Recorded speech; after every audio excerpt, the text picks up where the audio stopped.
Pour moi, mes frères, je ne suis pas venu à vous avec les discours de la sagesse. Ma parole et ma prédication n'ont pas consisté dans les discours persuasifs de la sagesse. 1 Corinthiens 2, 1, 4. L'apôtre vient de rappeler comment Dieu choisit ses instruments pour l'accomplissement de ses desseins dans le monde. Il choisit les choses qui, humainement parlant, sont folles pour confondre les sages, celles qui sont faibles aux yeux du monde, pour confondre les fortes.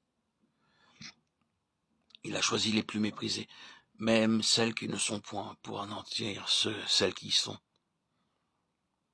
Et pour moi, mes frères, continue l'apôtre, c'est ainsi que je me suis présenté à vous dépouillé de toute sagesse humaine, sans discours éloquent, faible, dans la crainte et un grand tremblement, pour vous annoncer le mystère de Dieu. Mais Dieu a rendu témoignage à ma prédication en l'accompagnant d'une démonstration d'esprit et de puissance. Une démonstration d'esprit, une explication d'en haut, un secours divin qui révèle le message.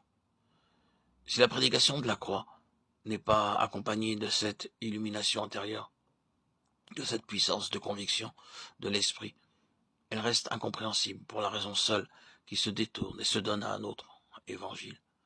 Quoiqu'il n'y ait pas d'autre bonne nouvelle, pas d'autre évangile. Ou bien il arrive aussi qu'une compréhension purement intellectuelle du message de la croix agit sur la conscience comme un anesthésique, un soporifique. Parfois enfin, hélas, la croix est matérialisée. On adore le symbole extérieur. Le message ne transforme pas, ne pénètre pas, ne s'empare pas de la vie. L'adversaire sait assez qu'il peut garder les âmes en sa dépendance sans couvert du signe de la croix, aussi longtemps que l'illumination intérieure de l'esprit n'a pas révélé toutes les profondeurs et les richesses du message.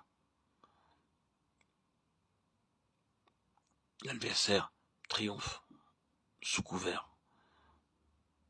du symbole de la croix. Il n'est pas nécessaire que celui qui prêche la croix recourt aux paroles persuasives de l'éloquence, de la sagesse humaine, pour que la puissance de Dieu se manifeste et rende cette prédication féconde.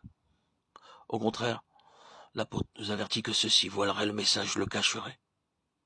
Christ m'a envoyé pour annoncer l'évangile, non avec les discours de la sagesse, de peur que sa croix ne soit rendue inutile. 1 Corinthiens 1, 17. Cela expliquerait-il pourquoi chez tant d'individus, la connaissance de la croix de Christ reste inutile, sans fruit, sans provoquer la transformation de la vie. Le prédicateur peut rendre inutile la croix de Christ. Quelle redoutable responsabilité! Le Fils de Dieu a livré son âme à la mort pour le salut éternel des hommes. Et ses messagers, ses serviteurs peuvent rendre son sacrifice inutile. Quelle pensée redoutable!